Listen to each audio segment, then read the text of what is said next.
Hey guys, it's Michael Todd and welcome to the Cult of Vintage.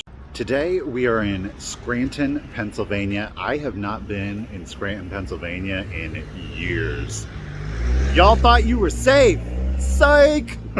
Hey you guys, we are at, oh, there it is, On and On in Scranton. We're gonna get inside. I've never been here before. We're gonna check it out and see if we can't find anything for resale, maybe even for our collection. Not that I would ever, you know what I mean. And if you have problems locating buildings, is all you have to do is look for this giant mural. I know it's somebody from The Office, and I'm about to tell on myself I've never actually watched this show. I know. There's worse things in life, you know what I'm saying? All right, so you can also look for this green truck. Now, I don't know that it's going to be decorated for Christmas. I mean, maybe it is decorated Christmas year round. There's nothing wrong with that. But, all right, guys, let's get inside, see if we can't find anything. Here we go. Alrighty, guys, and here we are. Immediately walking in, you are greeted by this staircase, which of course has the backs there, the kickboards, is that what they're called? With the license plates there. It's absolutely amazing. It was a great aesthetic to walk into. And I've got to say, throughout the store of On and On, the overall aesthetic and the vibe is absolutely amazing. There are little things kind of tucked here and there and in the rafters. So there's a lot of really great visual interest, including this little altar of baby dolls, because why not? Hanging next to a swag lamp with a bunch of clocks and crucifixes. I mean, there is just something in here for everybody, you guys. I would highly recommend it. If you are in the area or if you want to make a day trip, I don't think that you're going to be disappointed. Hopefully I do justice and give you, a good overall feeling and vibe. Yes, we're still there, folks. Still there. Oh my goodness. There is a mix of artisan and vintage and antique items. There's more of the artisan items that are down here. Age is a number and mine is unlisted. Agreed. I mean, hey, you know what? It's better than the alternative, right? At least we're still in the phone book. Our names are there, just not the numbers. That's all that counts.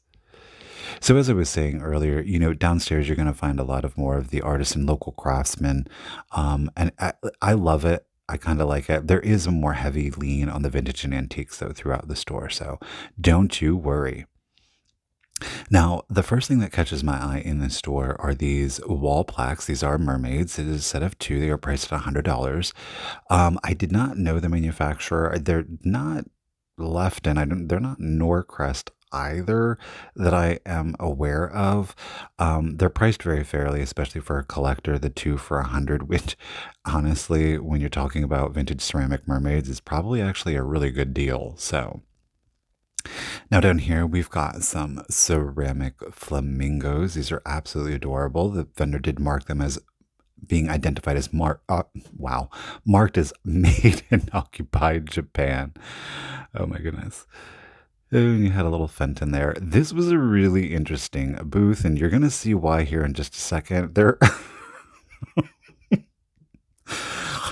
I don't know what's going on. I just, you know what? They were having fun. I had fun watching it. I had fun filming it. And of course, I had to share it with you guys. There are these little kid mannequins that are dressed up as elves. They're creeping out everywhere. They're going to get you.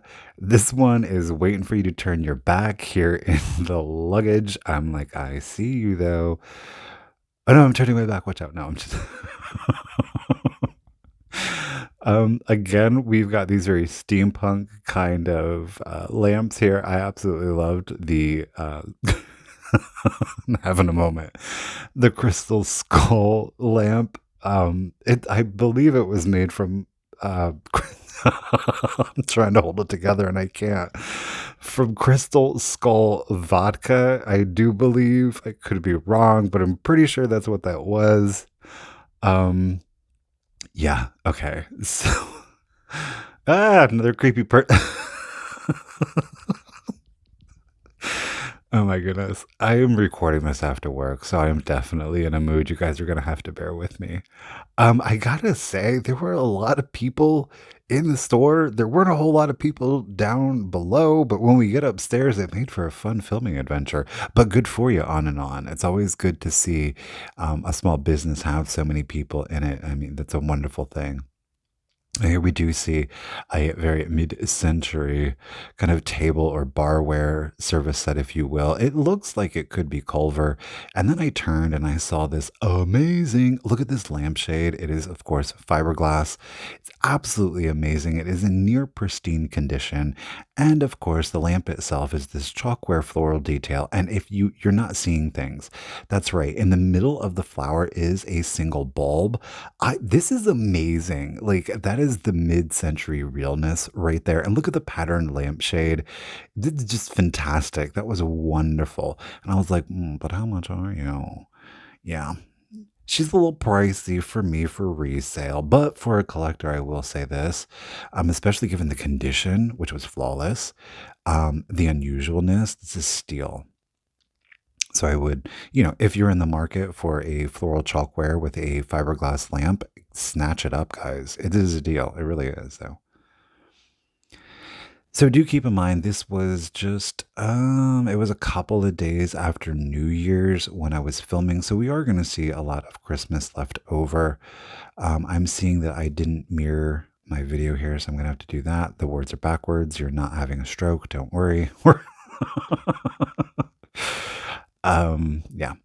Now, here we do find a Art Nouveau style lamp.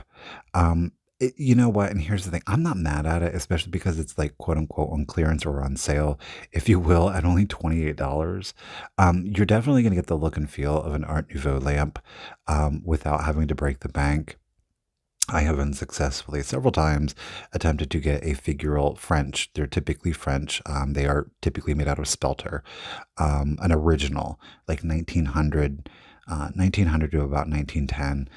They go anywhere from 300 up to several $1,000s, just depending on how detailed the figure is and how many bulbs the lamp actually has, and of course, condition. There you are seeing some Amberina crackle glass and a little Blenko there.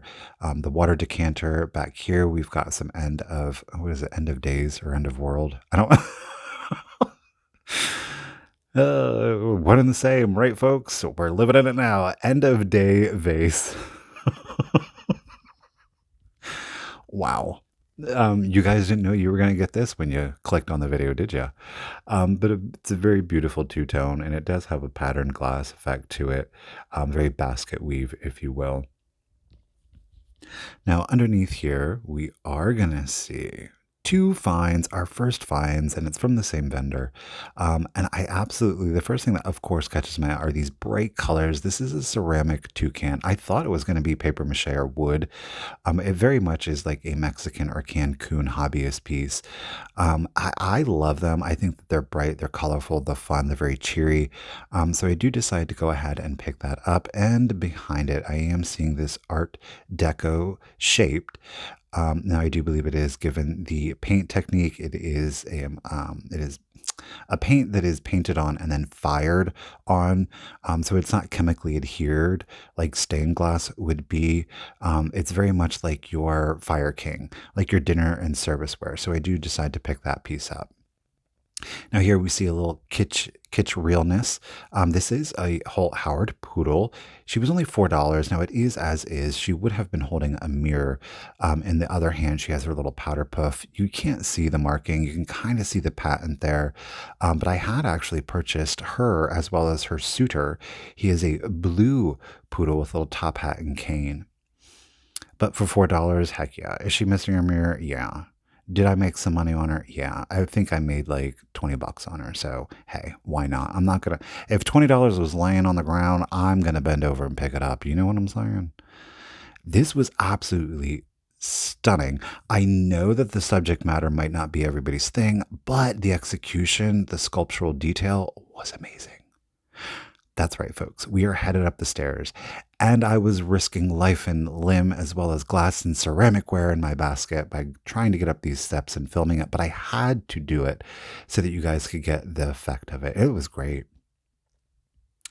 Now, like I said upstairs, I'm going to do my best to kind of give you a little panorama here, but I really did try not to capture too many people, and there were a lot of people upstairs. Let me tell you what, there were. Um, we're going to start over here on the left, and then we're going to jump over to the right. I was trying to, have a good time, film, and get as much detail as I could, but again, trying to avoid so many people, which again is a great thing for the business. Here, of course, we've got a lot of the popcorn. I'm going to tell on myself and say something. I'm not the biggest fan of the popcorn, personally speaking. I think it's cute. It's fun. It definitely does remind me of childhood. But I got to say, even as a child, I don't really like them. I don't know. There was something about them. And yeah, I did spot it. It was a chenille blanket. And I was like, clown chenille blanket. Oh, we're unfolding it. Look at this. Ooh, he's a Pennywise. Oh my goodness. um, Now, this to me is a later chenille, and the reason that I'm saying that, I'm zooming up on it so you can see there is some chenille loss. It is in overall really good condition. I did not identify any major tears or stains to the piece, though was missing some of its bumping. It felt newer. It felt more synthetic, though I do think it was cotton.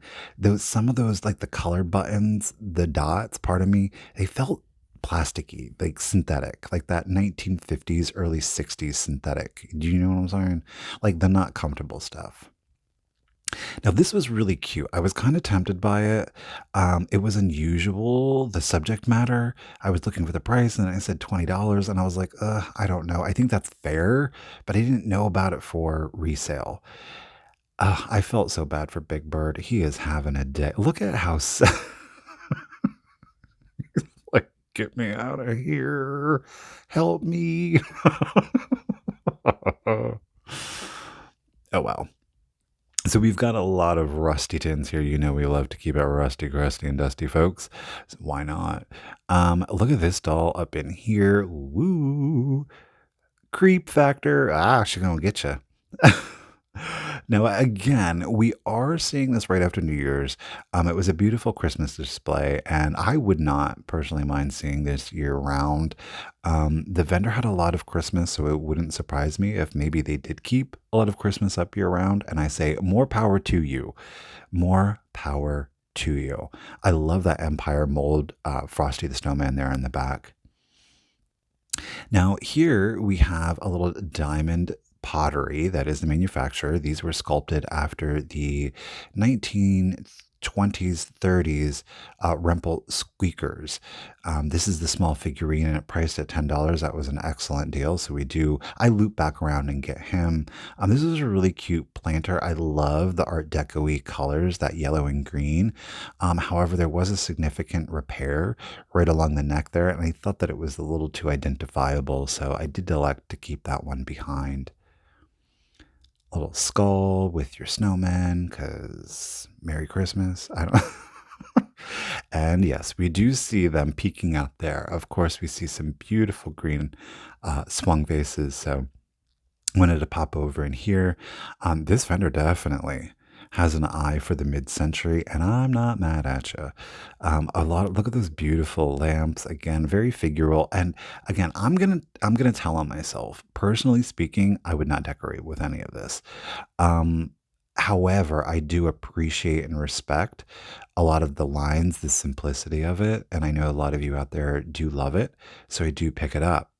Now, this is absolutely amazing. Look what they did with this lamp. They put little Christmas bulbs on them. I mean, how perfect is that? I think this is absolutely darling. I don't know. It could have been like that originally. Maybe. Do I know for sure? Sure don't. But what I do know is that it looked really good. So here we've got three examples of some green glass. This one is the Viking drapery, and it is in the color avocado. Absolutely beautiful. Viking glass, there is no comparison except for a close second, which is the Ellie Smith. Now, this one was priced at $115. Not mad at it. Very fair for a collector. This is actually in, believe it or not, Ellie Smith called this their simplicity line. And third and final, we do have the Kawanaha. I think I pronounced that right. A little stretched face. Again, you're going to see a lot of mid-century throughout the video, and I absolutely love these. These immediately made me think of my grandfather.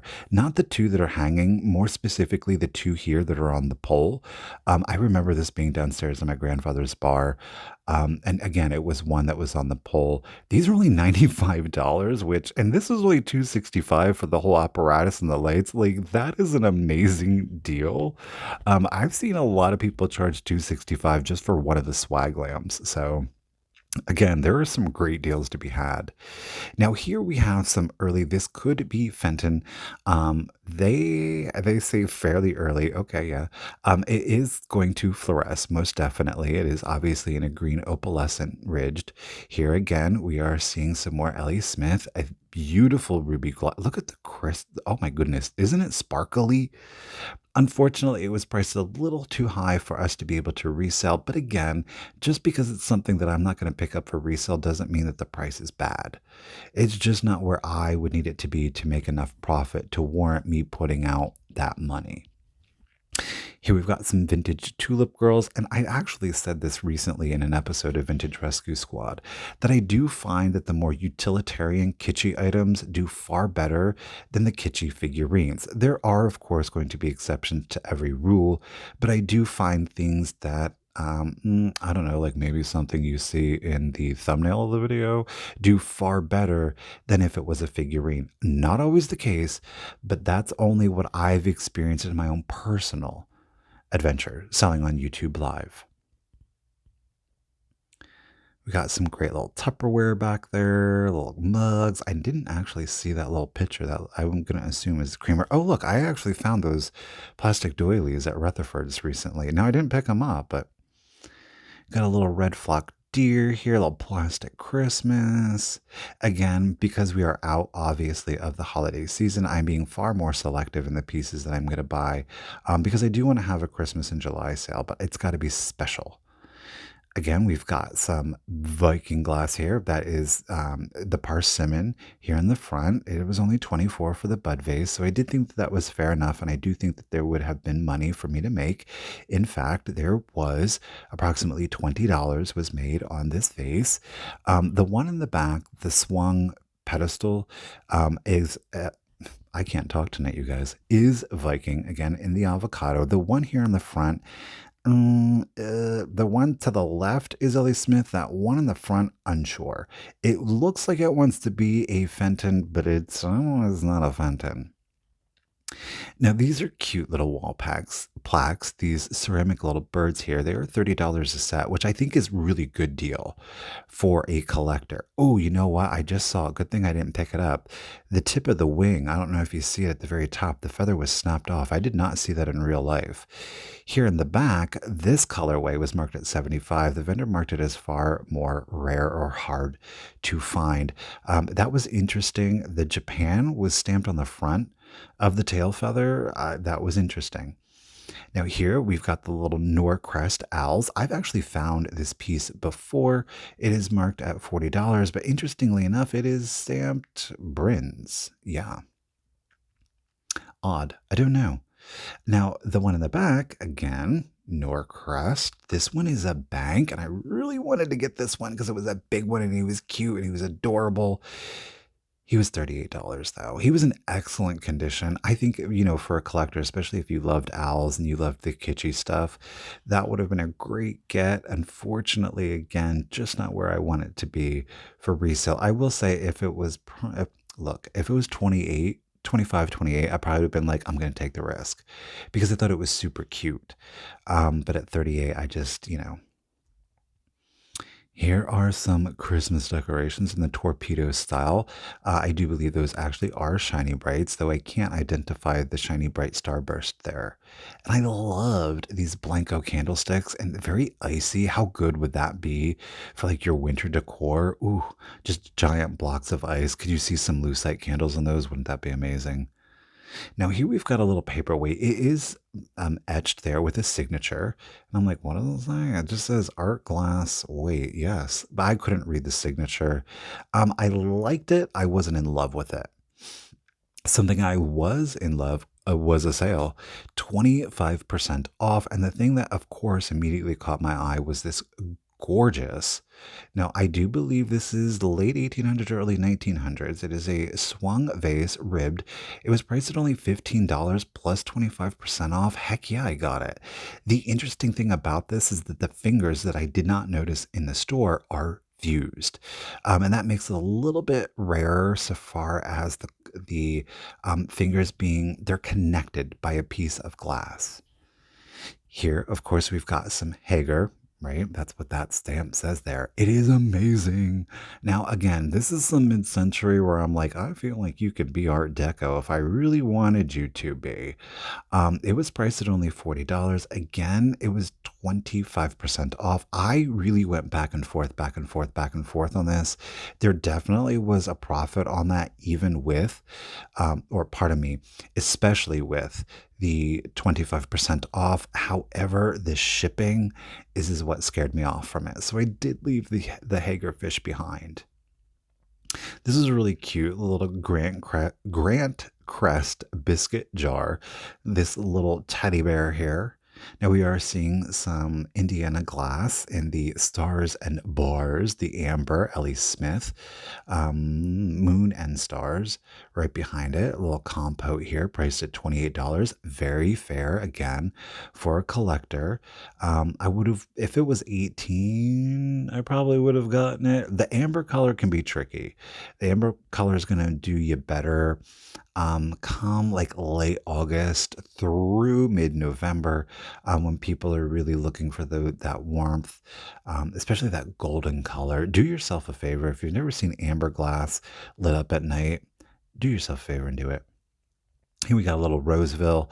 I really wanted to pick this up, but at $85, I said, no, we're not going to do anything. Let's just go ahead and set you back down there. There you go. You're going to stay there.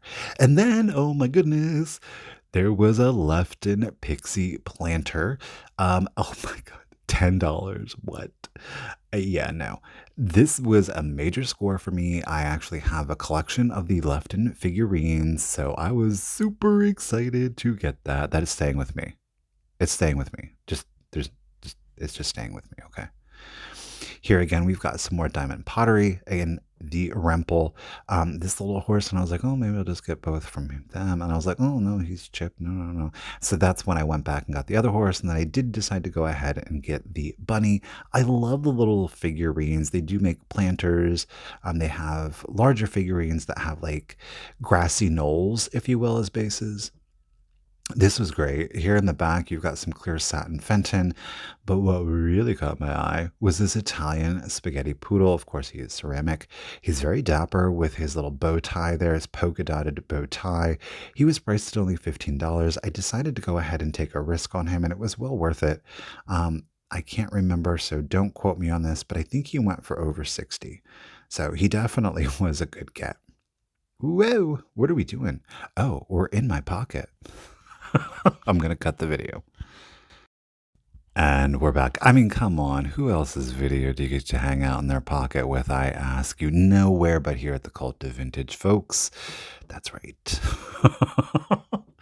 All right, so here we have another example of a clear swung glass vase. I love picking these up, and I know that this may sound weird, but if you are finding clear swung glass, I do recommend picking it up. It is a very hard color or lack of color to get, along with pinks, so and lavenders. So I would recommend picking those up if you are seeing them. Oh, don't you love her? Oh my God, look at the gorgeous glaze, that minty celadon. Ah, there was a major hairline that was going through it. Now this was definitely more Art Deco than mid-century to me. That color, ooh, it's a dream. It is a dream. If I could sleep in that color, I totally would. But that hairline kept me from it. Now here we've got a beautiful example of some art glass. I love, it's a free form, but I look at that yellow on that amber. I've never seen that done before, and it was priced at $32. And I was like, oh, but do I really want to? I mean, I love it. Look at the color on that. Oh, don't you love it? I mean, I really loved it, and then I'm like, just because you love it, Michael, doesn't mean everybody else is gonna love it, you know? I don't know. I did decide to leave it behind because I was like, oh, I don't think so. And then, do you see it? Do you see it all on that shelf? Like, I'm freaking out right now. I'm like silently like, please, please, please, please, please, please, please. And then I saw something up above it that I got distracted by, and I was like, is it? Is this really? Is this hand thrown? It is. That's right, ladies and gentlemen. It is some more Weller for you. This is an earlier example. Look at the color. Look at the color. It's beautiful.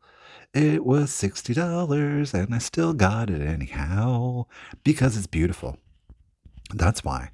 It is an older piece of Weller pottery, and I love the colors.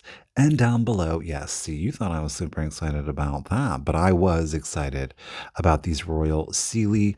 Royal Sealy is a manufacturer. This is the Google or Googly Eyed line. They made a male ish version as well as a female ish version. These are extraordinarily hard to find. Now, the vendor does have the butter dish as marked as is with a chip. I did not find it in the store. I will say there was a very, very small chip on the interior of the butter dish. So I was like, okay. Here, of course, we have the Lefton Miss Priss. These are the salt and pepper shakers. They are priced at $28. This was a major score. There is a rough spot there on the fur to her side. Woo, Michael. Why don't you cause a little more rough? Here we've got the Miss Lefton. Oh my gosh, it's so cute. Isn't it adorable? Look, I was literally like, I want this to be my screenshot. This is my thumbnail. Next to that, listen, I ended up selling this, and it is in fact Cambridge glass. The vendor was unsure as to it. It is in fact Cambridge, so it was early 1900s. This is in a pink, and that pink is very much that pink depression glass that we were familiar with. It is a pre-prohibition liquor bottle, and that painting is actually from the manufacturer. So she's over 100 years old. So I did pick her up. And I did leave this Italian spaghetti cat behind. Listen, I know that some of you love and prefer the Italian spaghetti. And the Italian spaghetti it's much more thick, right? It's much more pronounced. It's not so fibrous looking, if you will. It looks like worms to me. Doesn't it look like worms? It looks like worms to you, doesn't it? I know it does to me too. Shh, don't tell anybody that really likes it, but it looks like worms. And underneath that, we found another cat. It's a long neck cat with a long tail. And I'm like, where's your price? It was $10. And you know what? I got it because it was weird. It was cute. It was in the catnip. I thought, why not? Little weirdo, you're going to come home with me. Then I saw this little blue and green polka dot cat. And I was like, oh, no, I'm not overly excited by you. A little hobbyist piece there with the patchwork dog. I know I've said in the past, get the patchwork. I don't know if I'm feeling that patchwork vibe anymore. Could have been, I guess I was just wrong. Little $4 skunk. That was cute. But again, I'm trying to avoid the tiny stuff because I have this horrible habit of being like, I don't want to have a sale of just all of these tiny things. And I know that people love the tiny things. I'm not saying that people don't love the tiny things. I'm just saying it's not that exciting and dynamic for me. Though I will say this, having a tiny sale is so less stressful when it comes to packing and shipping. I mean, you're like boom, bam, done with shipping. So I'm not overly mad at it. And below that, we do find some super kitschy elephants. Now, they do look a little Holt Howard to me, though. Don't quote me on that. They're the eyes. There's just something about the sculpt, very mid-century sculpt, very clean lines to them. They could have been part of a larger set. The tails, yeah, hello. The trunks do look like they would have attached maybe to the tail of a larger mama elephant. Obviously, the mama elephant wasn't there, but I did decide to go ahead and get the two babies. Here I am deciding again, should I get this cat? Should I get this cat playing the accordion? And I'm like, I don't really want to get the cat playing the accordion. But I do go and get that Cambridge glass. Yes. Again, I know it looks like a kid did it, but that is original. It is. I'm telling you. I'm sad that I sold it, but I'm glad I did. But I am sad. Here it is. This basket. Oh, you missed out on that Viking. When we were in my pocket, I thought we were recording, but we weren't recording. So yeah. But this is everything that I got from On and On. Oh my gosh, it was so good. You guys, we found so much good stuff and the prices were really good. And there was a lot of stuff we left behind because it wasn't really for resale, but it was great for collectors. So again, if you are in the area or you think you're going to be in the area or you are within a 2-hour drive, go there. Do it. You're not going to regret it. That's it, guys. Until next time, keep it rusty, crusty, and dusty. Bye, guys.